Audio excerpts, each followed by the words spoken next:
প্ৰথম কথাটো হ'ল যে অসমৰ অসমীয়া থলগিৰি খিলঞ্জীয়া মানুহৰ সংকট নামি আহিছে এই কথাটো স্পষ্ট। সেইকাৰণে যোৱাকালি অসমীয়া মুৰ্দাবাদ দিবলৈ সাহস কৰিছে।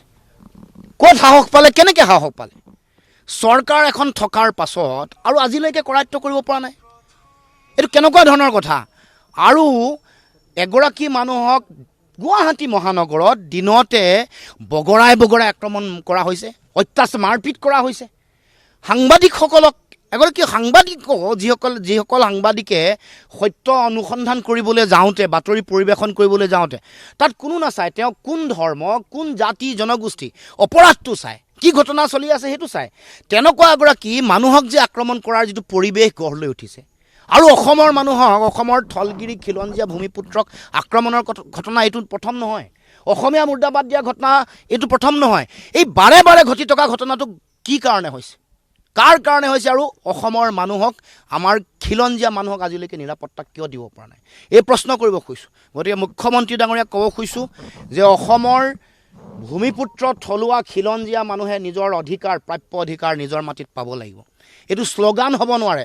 জাতি মাটি ভেটি ৰক্ষা কৰাটো কেৱল মাত্ৰ বিশাল জনসভাত মুখ্যমন্ত্ৰী আৰু ৰাজনৈতিক নেতাৰ ডাঙৰ ডাঙৰ ভাষণ হ'ব নোৱাৰে। প্ৰকৃত অধিকাৰ আমি পাব লাগিব। অসমৰ মাটিত আমি আমাৰ নিৰাপত্তা আৰু সুৰক্ষা সুনিশ্চিত কৰিবৰ কাৰণে চৰকাৰে ব্যৱস্থা গ্ৰহণ কৰিব লাগিব। এইটো মৌলিক দায়িত্ব। কাৰণ আমি অনাদি অনন্ত কালৰ পৰা এইখন অসমত আছোঁ। এয়া মাটি ভেটি, আমাৰ এইখন মাটি ভেটিত আমি আমাৰ নিজৰ জীৱন জীৱিকা আমি বৰ্তাই আছোঁ। আমি কাকো কেতিয়াও অন্যায় আৰু অনিষ্ট কৰিবলৈ যোৱা নাই। গতিকে আমি আমাৰ অধিকাৰ পাব লাগিব আৰু আমি আমাৰ নিৰাপত্তাটো সুনিশ্চিত কৰাৰ চৰকাৰৰ দায়িত্ব আছে। গতিকে আমি আহ্বান জনাইছোঁ আৰু জনগণকো আহ্বান জনাইছোঁ, সজাগ সচেতন হৈ থাকিব লাগিব।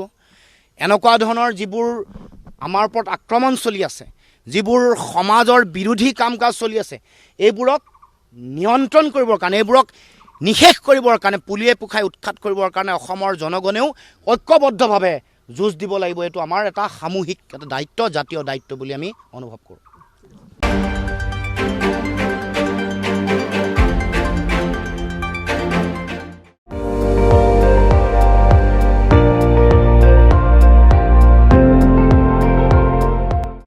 আপুনি চাই আছে ND24, সৰ্বশ্ৰেষ্ঠ নহয়, সৰ্বোত্তমৰ দৌৰত।